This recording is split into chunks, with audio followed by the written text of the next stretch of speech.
Hey, good morning. Good morning. This feels like Monday, but it's not. It's Tuesday. See? Is anybody else out there getting kind of screwed up on your days? I am.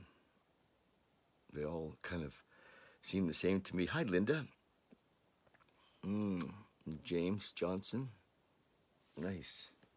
Well, this morning, it's Tuesday morning, I guess, and not that that matters. And we're going to read a little bit from our daily reading book. Thanks for popping in.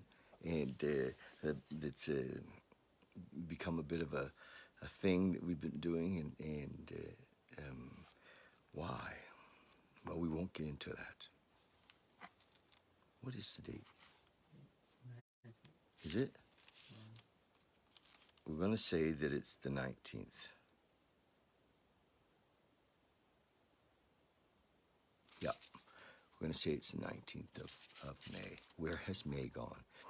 We got our garden in yesterday. We hustled and got the seeds all in, and then now the rain has come. So what fun that is, the little pleasures of life. We were talking just a few minutes ago about the meaning of life.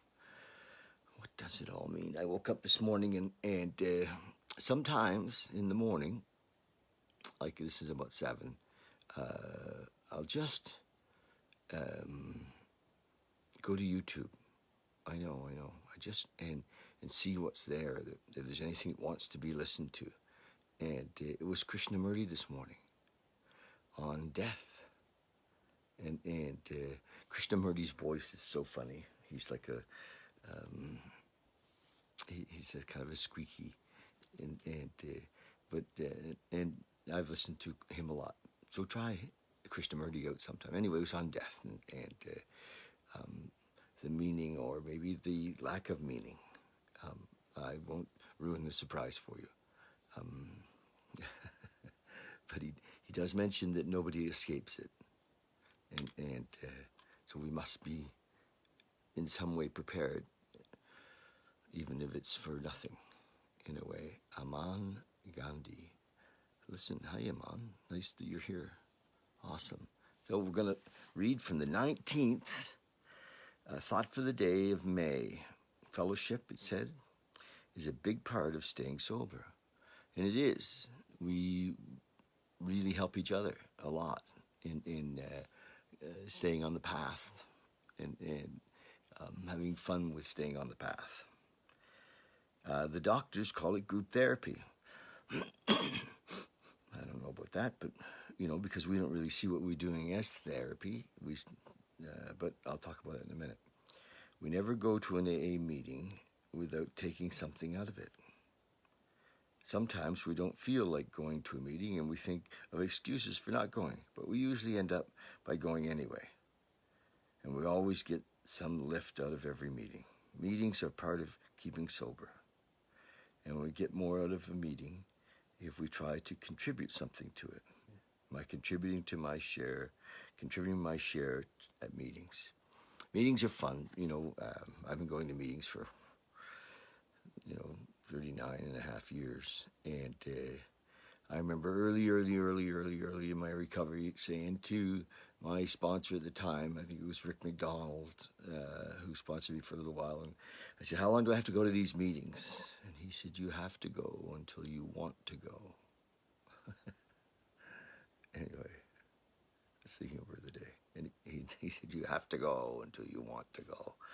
And I enjoy going, and I still go after all these years. And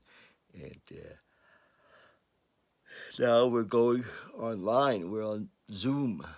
There's hundreds and hundreds and hundreds of Zoom meetings. We can go to a Zoom meeting, a 12-step Zoom meeting in Zurich. Zooming in Zurich. Couldn't we? We're calling it recovery tourism now. I have friends that have a meeting in Bali, and I've dropped in on their meeting a couple of times. And so, yes, and we have some folks that started a meeting here online called the Fellowship of the Spirit. And people come to that meeting from all over the country. They found that meeting, and so it's really cool. One of the upsides of this whole thing that's going on is that how many meetings are available. It's phenomenal. Lots of times people live in small town Saskatchewan, if you will, or small town New Brunswick, and there's only one meeting a week. And it's the same old guys, every week, and now they can go to hundreds of meetings and meet new people, and go to Philadelphia or go to New York or wherever to stop into a meeting, and just it's really changed. I think that Zoom or some type of a meeting like that is here to stay. I really do, and that the physical meetings that we go to in the 12-step world will happen again, and many of them will be in a room where we have we'll be hooked up with a screen and the ability to do both. That's my vision of the thing, which is great. So meetings are great. That's how we where we help find others to help and work with. If you've never been to a 12-step meeting, just go. There's lots of open meetings, and just see what it is that we do there. One of my teachers, Dr. David Hawkins, who wrote a lot about recovery and the vibration of recovery. He developed a scale, and in his scale, from 0 to 1,000, 1,000 was Christ consciousness, was 1,000, and unconditional love was at 540 in the 500s, and total awakening was in 600 or 700. It was amazing, and in the 600s, and he said that the 12 steps of AA, as a belief, vibrated at unconditional love. There's two teachings and he used kinesiology or muscle testing to measure all of this with thousands of people partaking in the measuring of different things. And he said that the two teachings on the planet that vibrated the highest, that were the most inclusive on the planet, were the 12 steps and Tibetan Buddhism, which is kind of cool. And so if we go to a meeting, you actually feel that vibration. You're lifted up just in the meeting. There's a thing that happens that contributes to our psychic change. So that's a little bit of tidbit of things about meetings. Okay, meditation for the day. Meditation for the day. Hi, Fiona. I'm reading from this little book called the 24-Hour Day Book, and it's just readings about the 12-step worlds written in 1954. So it's a little dated, but it's got some beautiful pieces in it. Meditation for the day. He brought me up out of a horrible pit, out of the miry clay, and set my feet upon a rock and established my goings. It's a quote. He brought me up out of a horrible pit, out of the miry clay, and set my feet upon a rock and established my goings. The first part, he brought me up out of a horrible pit, means that by turning to God and putting my problems in his hands, I am able to overcome my transgressions, my sins, and temptations. He set my feet upon a rock means that when I trust God in all things, I have true security. True security. He established my goings, which means I honestly try to find the way God wants me to live. I have God's guidance in my daily living. And that's a beautiful thing. And for those of us who have experienced addiction and alcoholism, we recognize that our thinking is generally selfish and self-centered. The alcoholic is generally selfish and self-centered, and that's why the spiritual solution is what works for us to have any kind of a life. And many of us want to have a life. You know, we have kids. We and you know, but we're pursued the illusion that we can manage our own life into such messes, but some of us, after years and years, hopefully none of you have to take as long as me to recognize that I have to live in connection with this higher power, this God as I understand him or don't understand him in my life, in moment to moment, doing the work that is assigned, and to live a life of some measure of peace. Prayer for the day. I pray that my feet may be set upon a rock. I pray that I may rely on God to guide my comings and goings. So, you know, my prayer so often is, thy will be done, thy will be done, thy will be done. And, you know, and guide me, show me what you'd have me to be. And then I don't have to worry about my day. You know, I don't have to be concerned about what I want.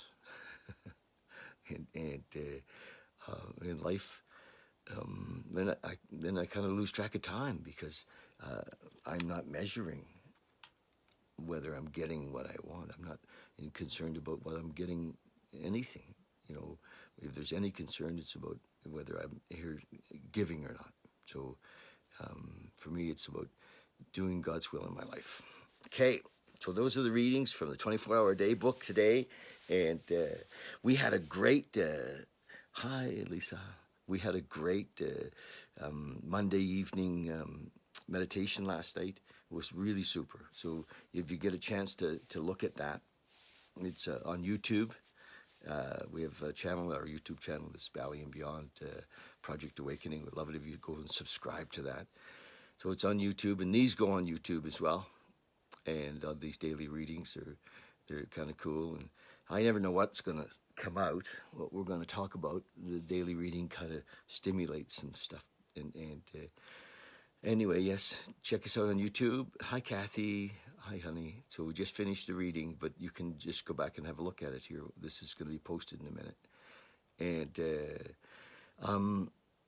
yeah, YouTube last night. We had some great conversation last night on the meditation about living in the moment and what happens when we live in the moment. You know, Eckhart Tolle's whole thing about living in the moment is not something magical. In a way, it may seem magical, but what happens in the moment, we're connected with universal intelligence. And when we're connected with universal intelligence or God, whatever we want to call it, then there's less doubt or fear. And isn't that what we want? To have some certainty? And certainty comes from living in the moment, our connection with. And prayer is in the moment. Prayer is in the moment. Breath is in the moment.